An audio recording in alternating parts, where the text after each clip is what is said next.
बिहार में इसी साल असेंबली इलेक्शन होने वाले हैं। रमजान का महीना चल रहा है, सियासी इफ्तार पार्टियों का दौर भी शुरू हो चुका है और लोकसभा में वक्फ बिल ज़ेरे बहस है।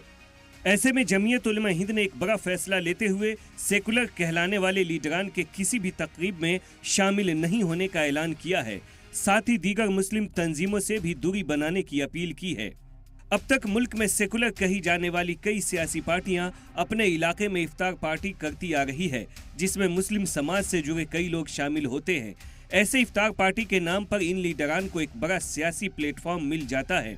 सेकुलर लीडरान की ये इफ्तार पार्टी खुद को मुस्लिम समाज के करीब दिखाने की एक कोशिश होती है, लेकिन रमजान के महीने में मुसलमानों की सबसे बड़ी तंजीम जमीयत उलमा हिंद ने बिहार के सीएम नीतीश कुमार, आंध्र प्रदेश के सीएम चंद्रबाबू नायडू, एलजेपी रामविलास के चीफ और मरकजी वजीर चिराग पासवान जैसे लीडरान की इफ्तार पार्टी से दूरी बनाने का ऐलान किया है। यह खबर इसलिए अहम है क्योंकि सीएम नीतीश कुमार 23 मार्च को अपने सरकारी रिहाइश गाह पर इफ्तार पार्टी देने जा रहे हैं, जिसमें बिहार के कई दिग्गज शामिल होंगे। ऐसे में जमीयत उलमा हिंद के सदर मौलाना अरशद मदनी ने बड़ा इल्जाम लगाते हुए कहा है कि मुल्क में अक़लियतों खासकर मुसलमानों पर जुल्म हो रहा है। खुद को सेकुलर कहे जाने वाले लीडर इक़्तिदार के लिए चुप हैं। वक्फ बिल पर इनका रवैया इनके दोहरे किरदार को बेनकाब करता है। नीतीश, नायडू, चिराग मुसलमानों के खिलाफ नाइंसाफी को नज़रअंदाज कर रहे हैं। ये लीडरान सिर्फ वोट के लिए सेकुलरिज्म दिखाते हैं, इक़्तिदार में आने के बाद मुसलमानों के मुद्दों को भूल जाते हैं। मौलाना अरशद मदनी यहीं तक नहीं रुके, बल्कि आगे ये भी कहा कि वक्फ बिल पर उनके रवैये ने नाम निहाद सेकुलर चेहरे से नकाब हटा दिया है। उन्हें मुल्क के आइन या सेकुलरिज्म से कोई मतलब नहीं है।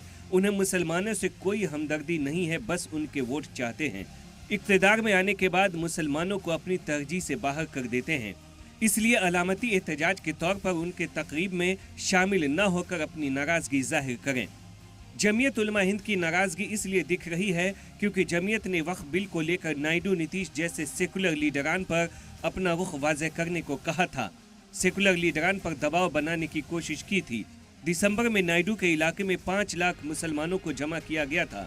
24 नवंबर को पटना में भी जमीयत ने वक्फ बिल के खिलाफ बड़ी रैली की थी।